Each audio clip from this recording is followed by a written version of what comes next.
if you go back to the mid-1980s, if you go back to the height of the Cold War, there was this very specific, very terrifying understanding that governed the world. It wasn't a complicated idea. It was actually very simple. The idea was that the United States and the Soviet Union had enough firepower to turn the planet into a radioactive cinder. Not once, not twice, but many times over. And because of that simple, terrifying math, presidents from both parties did something that seems almost impossible to imagine today. They talked, they sat in boring rooms, they argued over boring details, they counted warheads, they counted missiles, they argued over the definitions of words like range and payload. They didn't do it because they liked each other. Ronald Reagan did not like the Soviet Union. He called it the evil empire. He wasn't looking for a reset, he wasn't looking for a friendship bracelet, but he signed the treaties, he signed them because the alternative was unthinkable. And the backbone of all of this, the thing that kept us from blowing each other up for 40 years, was a phrase that you have heard a million times. Trust, but verify. Verify. That is the key word. It meant that we didn't just take their word for it. We demanded to see. We demanded inspections. We demanded data. We wanted to know exactly how many missiles they had, where they were pointing, and if they were building new ones. We wanted eyes on the inside.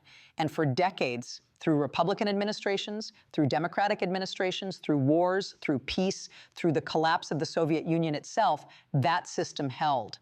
The treaties evolved, the names changed, but the principle remained the same. We count your nukes, you count ours. Nobody makes a move without the other guy knowing. It was boring, it was technical, and it kept us safe. But now that era is over. And I don't mean it's fading, I mean it is gone, it has been erased. We are watching the systematic dismantling of the entire architecture of nuclear safety that took half a century to build. And we are doing it, or rather the current leadership is doing it, with a shrug. I want you to listen to Ben Rhodes. Ben Rhodes was the Deputy National Security Advisor under Barack Obama. He was in the room when these deals were negotiated. He knows the mechanics of how this works. He knows what happens when the guardrails come off. And he is looking at the current situation, specifically regarding the New START treaty with Russia. And he is using a word that you do not usually hear from diplomats. He is not calling it regrettable. He is not calling it ill-advised. He is calling it crazy, because the New START treaty isn't just a piece of paper. It is the last remaining limitation on the world's two largest nuclear arsenals. It is the only thing that says you can only have this many. And more importantly, it is the only thing that lets us look. When that treaty goes away, and it is going away, we lose our eyes. We go blind. We stop knowing what Russia is building. We stop knowing where they are putting it. We stop knowing if they are developing a new generation of weapons designed to bypass our defenses. It is a no-brainer, as Rhodes puts it. Extending this treaty doesn't cost us anything. It doesn't require us to give up anything. It just requires us to say, yes, we would like to continue knowing if you are planning to blow up the world. But the Trump administration, they let it slide. They walked away. Why? That is the question that should keep you up at night. Why would you voluntarily blind yourself to the military capabilities of your biggest adversary? Why would you take the verify out of trust, but verify? Is it because they think they can get a better deal? Is it because they think treaties are for the weak, or is it something else? Is it a fundamental misunderstanding of what these treaties are actually for? Because here's the thing about nuclear weapons. They don't care about your deal-making skills. They don't care about your leverage. They don't care about the economy. They are an existential threat. And for the first time in nearly 50 years, we are facing that threat without a map, without a compass, and without a flashlight. Ben Rhodes points out that this is happening at the exact same moment that Russia has invaded a sovereign country, at the exact same moment that Putin is rattling the nuclear saber every other week. This isn't 1995. This isn't a time of peace. This is the most dangerous geopolitical moment in generations. And we are choosing, voluntarily choosing, to turn off the surveillance cameras. Nonsensical. That's the word Rhodes used. And he's right. It doesn't make sense. Unless you stop looking at this through the lens of national security and start looking at it through the lens of something else entirely, something transactional. Because if you look at the other things happening right now, the weird silence on human rights in Iran, the bizarre floating of a $12 trillion number regarding Ukraine, you start to see a pattern where security isn't a fixed state, but a bargaining chip. But before we get to the money, before we get to the $12 trillion, we have to talk about what happens when the lights go out. Because when you stop counting the missiles don't stop existing. They just disappear into the dark. And in the dark, you can't see what's coming until it's too late. So the lights go out, literally. The inspectors come home, the data stops flowing, the phone line goes dead, and you have to ask yourself, for what? Usually in diplomacy, you give something up to get something back. That is how it works. That is how it has always worked. You trade a pawn for a bishop. You trade sanctions relief for a promise not to build a bomb. But here, we gave up our ability to monitor the Russian nuclear arsenal, and we got nothing. Zero, zilch, nada. Ben Rhodes calls it baffling, and he is being polite. Because if you look at the sheer scale of what we are losing, it isn't just a bad deal, it is negligence on a planetary scale. The New START treaty did two things. First, it capped the number of deployed nuclear warheads. It said you can't have more than 1,550, which is still enough to destroy civilization, by the way, but at least there is a ceiling. At least there is a limit. Second, and this is the part people forget, it created a regime of verification. It meant American boots on the ground in Russia. It meant Russian boots on the ground here. It meant 18 inspections a year. It meant exchanging data on telemetric information from missile launches. It meant we didn't have to guess. And now, gone. Poof. Just like that, because Donald Trump didn't like it. Maybe because Barack Obama signed it. Maybe because he thought he could negotiate something bigger and better and more beautiful. Maybe because he just didn't want to be bothered with the details. But the result is the same. We are now flying blind into a nuclear storm. Rhodes points out the obvious contradiction here. We are in the middle of a proxy war with Russia. We are arming Ukraine. Russia is threatening the West. Tensions are higher than they have been since the Cuban Missile Crisis. And this is the moment you choose to stop counting their warheads. This is the moment you decide, you know what, we don't really need to know what Putin is doing in his missile silos. We'll just trust him, or we'll just guess. It is crazy. It is genuinely crazy. And it risks setting off the one thing nobody wants, an arms race. Because here's how the logic of nuclear deterrence works. It is grim, but it is logical. If I don't know what you have, I have to assume the worst. I have to assume you are cheating. I have to assume you are building more. I have to assume you are developing something I can't stop. So what do? I build more. I build faster. I build bigger. And then you see me building more, so you build more.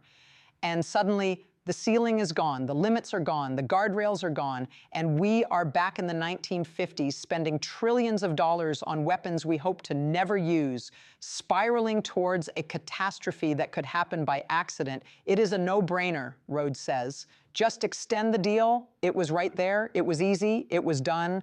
But they didn't do it. And this fits a pattern, a disturbing, chaotic pattern. Look at Iran. Same story. We had a deal, the JCPOA. It wasn't perfect. No deal is ever perfect.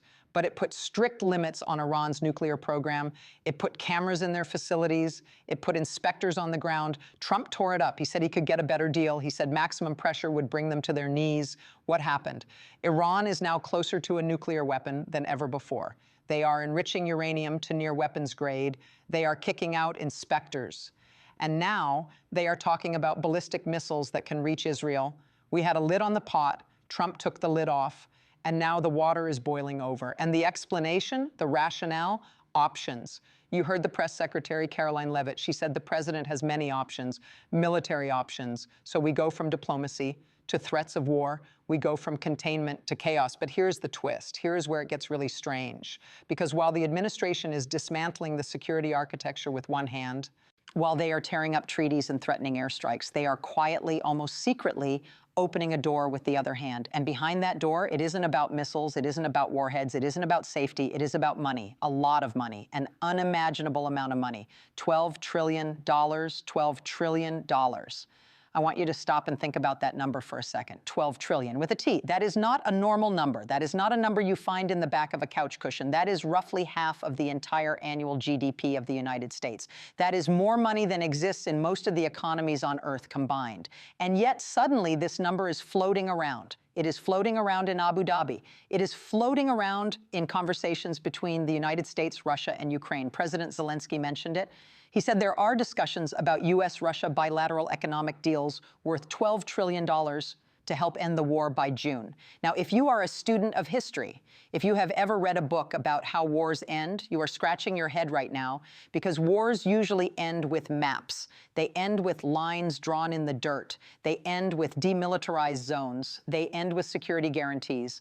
They end with very specific, very boring, very legalistic documents that say this army stops here and that army stops there. They do not usually end with a $12 trillion investment portfolio. Ben Rhodes, who has actually negotiated these things, looked at this number and basically said what we are all thinking: this is absurd. That is an absurd number, he said, because you don't buy sovereignty, you don't buy borders. But here is the thing, here is the trick. If you are Vladimir Putin and you are looking at the United States right now, and you are looking at who is sitting in the White House, you know exactly what button to push. You don't talk about international law. You don't talk about the UN Charter. You don't talk about human rights. You talk about the deal. You dangle a number so big, so shiny, so astronomically huge that it blinds the person on the other side of the table. Rhodes points out something crucial here. He notes that some of the proposals coming out of Russia aren't coming from their diplomats. They aren't coming from their foreign minister, Sergei Lavrov. They are coming from the guy who runs their sovereign wealth fund. Think about that. You are negotiating the end of the bloodiest conflict in Europe since World War II.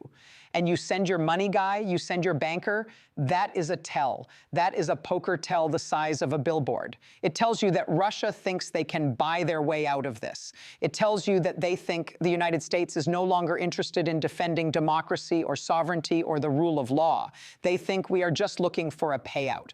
And who are they appealing to? They are appealing to a specific kind of person, a person who sees the presidency not as a stewardship, but as a business opportunity. Rhodes mentioned Jared Kushner. He mentioned Steve Witkoff. These are real estate guys. These are deal guys. These are guys who look at a map of a war-torn country and don't see tragedy. They see distressed assets. They see a development opportunity. So the logic goes like this. Forget the war crimes. Forget the invasion. Forget the thousands of dead civilians. Let's just cut a deal. Let's do a joint venture. Let's extract some minerals. Let's drill for some oil. Let's move $12 trillion around on a spreadsheet, and we'll call it peace. But here is the catch. To get that deal, to get to that imaginary pot of gold, you have to drop the sanctions. That is what Russia really wants. They don't have $12 trillion to give us. Their economy is the size of Italy's. They are dangling a fantasy to get a reality. They want the sanctions lifted. They want the pressure off. They want to be allowed back into the global banking system so they can rebuild their war machine. And they are betting, they are gambling everything on the idea that the current American administration is greedy enough and naive enough to take the bait. It is a transactional view of the world. And when you apply a transactional view to a war of aggression, when you try to solve a geopolitical crisis like it's a hotel merger, you don't get peace, you get a sellout. You get a situation where the victim, Ukraine, gets thrown under the bus because the numbers on the spreadsheet looked good to a couple of guys in a back room in Abu Dhabi. Does it deal with Ukraine's sovereignty? No. Does it deal with security guarantees? No. Does it prevent Russia from invading again in 5 years? Absolutely not. It just moves money. And while everyone is staring at the money, while everyone is dazzled by the trillion with a T, the real danger is creeping up behind us. Because this transactional mindset, it isn't just happening in Ukraine. It brings us back to where we started. It brings us back to the nukes. Because if everything is for sale, if everything is a deal, then nothing is safe. Not even the treaty that keeps the world from ending. So here is where we end up. Here is the terrifying picture that Ben Rhodes is painting for us. On one side, you have the nukes, you have Russia, unmonitored, you have the New START treaty dead in the water because extending it wasn't flashy enough. You have Iran racing toward a bomb because we tore up the only deal that stopped them. We are blind. We have voluntarily put on the blindfold. And on the other side, you have the money. You have a $12 trillion fantasy being floated in Abu Dhabi. You have Jared Kushner and Steve Witkoff and sovereign wealth fund managers treating the invasion of a democratic ally like a distressed asset sale. Do you see the connection? Do you see what ties the nuclear blindness to the $12 trillion delusion? It is the idea that everything is a transaction. It is the belief that national security isn't about values. It isn't about alliances. It isn't about long-term stability. It is about what you can get right now. What's in it for me? If Putin Putin offers a big enough number. Maybe we look the other way on Ukraine if Iran buys enough Boeing jets. Maybe we stop asking about the centrifuges. If Russia promises some vague business opportunities, maybe we don't need to count their warheads anymore. This is the art of the deal applied to the apocalypse. And the problem, the fatal flaw in this logic, is that our adversaries know it. Putin knows it. The Ayatollah knows it. They know that if they dangle a shiny object, a hotel deal, a trade agreement, a $12 trillion IOU, the Americans will bite. They will take the cash. And while we are counting the imaginary money, they are building real weapons.